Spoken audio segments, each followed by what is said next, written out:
નમસ્કાર દર્શક મિત્રો, સત્યમેવ જયતે લાઈવ ન્યૂઝમાં આપ સૌનું હાર્દિક સ્વાગત છે। નંદેસરી વિસ્તારમાં છાસવારે નાના મોટા અકસ્માતો સર્જાતા રહે છે। તંત્રની બેદરકારીને કારણે ઉદ્યોગો બેફામ થઈ ગયા છે।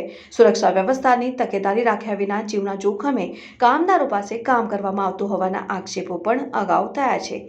આજે નંદેસરી ઔદ્યોગિક વસાહતમાં આવેલી સુજાક ફાઇન કેમિકલ્સ પ્રાઇવેટ લિમિટેડ કંપનીમાં ગેસ લીકેજ થતાં કામદારોમાં નાસભાગ મચી ગઈ હતી। ઘટનાને પગલે સ્થાનિક આગેવાનો પણ કંપની પરિષદ ખાતે દોડી આવ્યા હતા અને નંદેસરીની સુજાક ફાઇન કેમિકલ્સ પ્રાઇવેટ લિમિટેડ કંપનીમાં આજે અચાનક એમોનિયા ગેસ લીકેજ થતા આસપાસની કંપનીઓ સુધી પણ તેની અસર જોવા મળી હતી, જેને લઈને કામદારોમાં નાસભાગ મચી ગઈ હતી।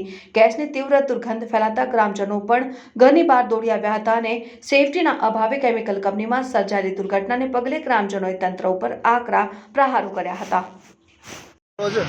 અત્યારે 5:30ના સુમારે નંદેસરી બજારની નજીક આવેલી સુજાક ફાઇન કંપનીની અંદર એમોનિયા જેવું કોઈ ગેસ નીકળ્યો અને જેની અંદર જાણ કરી કે પેકિંગ ફાટી ગયું અને પેકિંગ ફાટવાથી બજારમાં અને આજુબાજુની કંપનીઓમાં ભાગદોડ મચી ગઈ।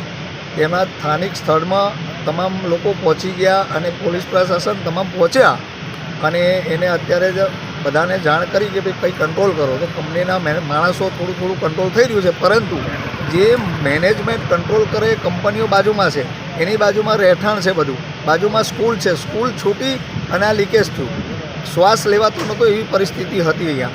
તો પોલ્યુશનના અધિકારીઓ અને એસોસિએશનના અધિકારીઓને કહેવા માગું છું કે આ નંદેસરી જીઆઈડીસીમાં વારંવાર આવી ઘટનાઓ બની રહી છે, એને કોઈપણ અંશે કંટ્રોલ કરવામાં આવે નહીં તો આ નંદેસરી જીઆઈડીસીની અંદર એક દિવસ બહુ મોટો બ્લાસ્ટ થશે અને બહુ મોટી હાનિ પહોંચશે।